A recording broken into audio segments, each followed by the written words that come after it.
Electrical সেক্টরের সবচেয়ে গুরুত্বপূর্ণ ডিভাইসের মধ্যে একটি হলো ইলেকট্রিক্যাল ট্রান্সফরমার। এই ট্রান্সফরমারটি সম্পর্কে বিভিন্ন চাকরির পরীক্ষায় প্রশ্ন করা হয় এবং এবিসি লাইসেন্সের ভাইভাতেও বিভিন্ন প্রশ্ন করা হয়। এই ট্রান্সফরমার সম্পর্কে আজকে জানব ট্রান্সফরমার কী, কত প্রকার এবং কোথায় ব্যবহার করা হয়। এছাড়াও ট্রান্সফরমারের প্রত্যেকটা অংশ সম্পর্কে এবং প্রত্যেকটা পার্ট সম্পর্কে আজকে জানব। ট্রান্সফরমার হলো এমন একটি বৈদ্যুতিক যন্ত্র যেটি এসি ভোল্টেজকে প্রয়োজন অনুসারে কমায় বা বাড়িয়ে এবং ফ্রিকোয়েন্সি সেম রেখে পাওয়ার ডিস্ট্রিবিউশন করে। ট্রান্সফরমারের প্রকারভেদের মধ্যে কাজের উপর ভিত্তি করে ট্রান্সফরমারকে দুই ভাগে ভাগ করা যায়। একটি হলো স্টেপ আপ ট্রান্সফরমার এবং অপরটি হলো step down transformer. Step up transformer ভোল্টেজকে বাড়াই দেয়, লো ভোল্টেজ থেকে হাই ভোল্টেজে ট্রান্সফার করে, এবং স্টেপ ডাউন ট্রান্সফরমারে পাওয়ারকে হাই ভোল্টেজ থেকে লো ভোল্টেজে ট্রান্সফর্ম করে। এরপরে নির্মাণের উপর ভিত্তি করে ট্রান্সফরমারকে দুই ভাগে ভাগ করা যায়। একটা কোর টাইপ ট্রান্সফরমার এবং আরেকটা shell type transformer. Core type ট্রান্সফরমারে কোরটা থাকে ভিতরের দিকে আর ওয়াইন্ডিংটা থাকে, অর্থাৎ কয়েলের ওয়াইন্ডিংটা থাকে বাইরের দিকে, এবং শেল টাইপ ট্রান্সফরমারে চতুর্দিকে কোর থাকে এবং কোরের ভিতর কয়েলটা সুরক্ষিত থাকে। চিত্রে এখানে প্রথমটা হলো কোর ট্রান্সফরমার এবং শেষেরটা হলো shell type transformer. Shell type ট্রান্সফরমারে কোর থাকে বাইরের দিকে এবং ভিতরের দিকে কয়েলটি সুরক্ষিত থাকে। ব্যবহার অনুযায়ী ট্রান্সফরমারকে তিন ভাগে ভাগ করা যায়। একটা পাওয়ার ট্রান্সফরমার, আরেকটা ডিস্ট্রিবিউশন ট্রান্সফরমার এবং আরেকটা ইনস্ট্রুমেন্ট ট্রান্সফরমার। পাওয়ার ট্রান্সফরমারটা সাধারণত হাই ভোল্টেজে কাজ করে। ডিস্ট্রিবিউশন ট্রান্সফরমার যেটা আছে এটা সাধারণত সাবস্টেশনে কাজ করে।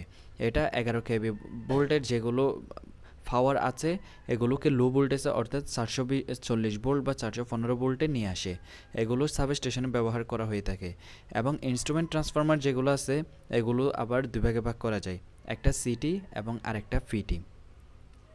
সিটি অর্থাৎ কারেন্ট ট্রান্সফরমার, এটা কারেন্টকে কমায় আনে যাতে অ্যামিটার সহ বিভিন্ন রিলেতে ব্যবহার করা যায়, উচ্চমানের কারেন্টকে নিম্নমানের কারেন্টে নিয়ে আসে।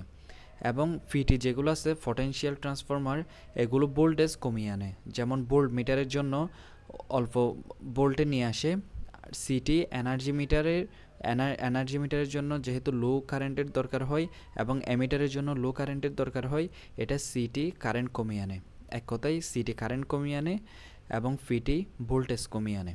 আর ডিস্ট্রিবিউশন ট্রান্সফরমার যেটা আছে এটা সাধারণত ডিস্ট্রিবিউশন করতে ব্যবহার করা হয়, ইলেকট্রিক সাবস্টেশনে ব্যবহার করা হয়। ফেজের উপর ভিত্তি করে ট্রান্সফরমারকে দুই ভাগে ভাগ করা যায়, একটা সিঙ্গেল ফেজ ট্রান্সফরমার আর একটা three phase transformer. Single phase ট্রান্সফরমারে ফেজ একটি থাকে এবং থ্রি ফেজ ট্রান্সফরমারে তিনটি ফেজ থাকে। এবার আমরা জানব ট্রান্সফরমারের বিভিন্ন পার্টস। ট্রান্সফরমারের প্রথম পার্টস হলো কোর। কোরটি সাধারণত সিলিকন স্টিল দিয়ে তৈরি এবং এটির বাইরের দিকে ট্রান্সফরমারের কয়েল বা ওয়াইন্ডিংটা থাকে এবং এটি ল্যামিনেশন হিসেবে কাজ করে এবং ম্যাগনেটিক ফ্লাক্সের জন্য একটি সহজ পথ তৈরি করে। এর ফলে ইডি কারেন্টের পরিমাণ কমে যায়। ওয়াইন্ডিং সাধারণত দুই ভাগে ভাগ করা যায়, একটা প্রাইমারি ওয়াইন্ডিং এবং আরেকটা সেকেন্ডারি ওয়াইন্ডিং। প্রাইমারি ওয়াইন্ডিং এটা প্রাইমারি কয়েলে থাকে, সেকেন্ডারি ওয়াইন্ডিংটা সেকেন্ডারি কয়েলে থাকে।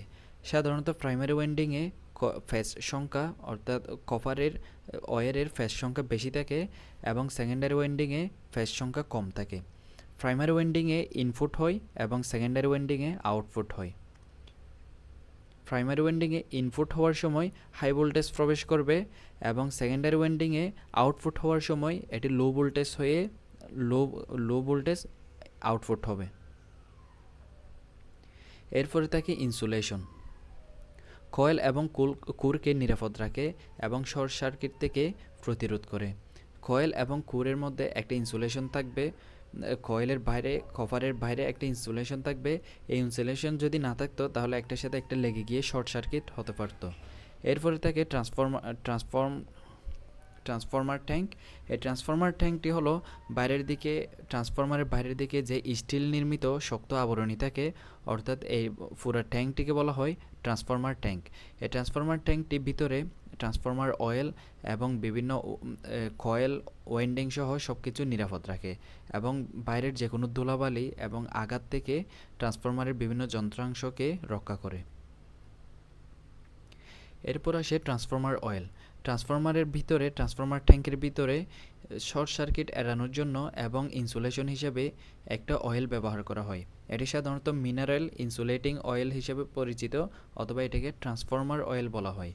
এটি ট্রান্সফরমারকে ঠান্ডা রাখে এবং ইনসুলেশন প্রদান করে, যাতে প্রাইমারি এবং সেকেন্ডারি কয়েলের মধ্যে যথেষ্ট দূরত্ব বজায় রাখা যায় এবং শর্ট সার্কিট এড়ানো যায়। Conservator tank. ট্রান্সফরমারের বাইরের দিকে উপরে একটা ছোট ট্যাঙ্ক থাকে, এটাকে কনজারভেটর ট্যাঙ্ক বলা হয়। এই কনজারভেটর ট্যাঙ্কের কাজ হলো, ট্রান্সফরমারে যখন হিট উৎপন্ন হবে, এটি যখন কাজ করার সময় হিট উৎপন্ন হবে। এই হিটের কারণে ট্রান্সফরমার অয়েলগুলো ঘনত্ব কমে যাবে এবং আয়তন বেড়ে যাবে। এই আয়তন বেড়ে যাওয়ার ফলে ট্রান্সফরমার অয়েলগুলো যদি কোথাও যেতে না পারতো, তাহলে ট্রান্সফরমার ক্ষতি হয়ে যেত এবং ট্রান্সফরমার ব্লাস্ট করতে পারতো। এর ফলে অতিরিক্ত অয়েলগুলো গরম হয়ে উপরের দিকে উঠে যায়। এই উপরের দিকে ওঠার পর অয়েলগুলো কনজারভেটর ট্যাঙ্কে জমা হয় এবং পরবর্তীতে যখন ঠান্ডা হয়ে যায়, এগুলো কনজারভেটর ট্যাঙ্ক থেকে আবারও ট্রান্সফরমার ট্যাঙ্কে চলে আসে। ট্রান্সফরমারের কনজারভেটর ট্যাঙ্কের পাশে একটা ব্রেথার থাকে। ট্রান্সফরমারের যখন আয়তন বৃদ্ধি পায়, তেলের ঘনত্ব কমে গিয়ে আয়তন যখন বৃদ্ধি পাবে, তখন এতে কিছু পরিমাণে অতিরিক্ত হিটের কারণে গ্যাস উৎপন্ন হবে। এই গ্যাসগুলো বের হওয়ার জন্য একটা ছিদ্র থাকে বা একটা ছোট একটা ফটের মতো থাকে, এটাকে বলা হয় ব্রেথার।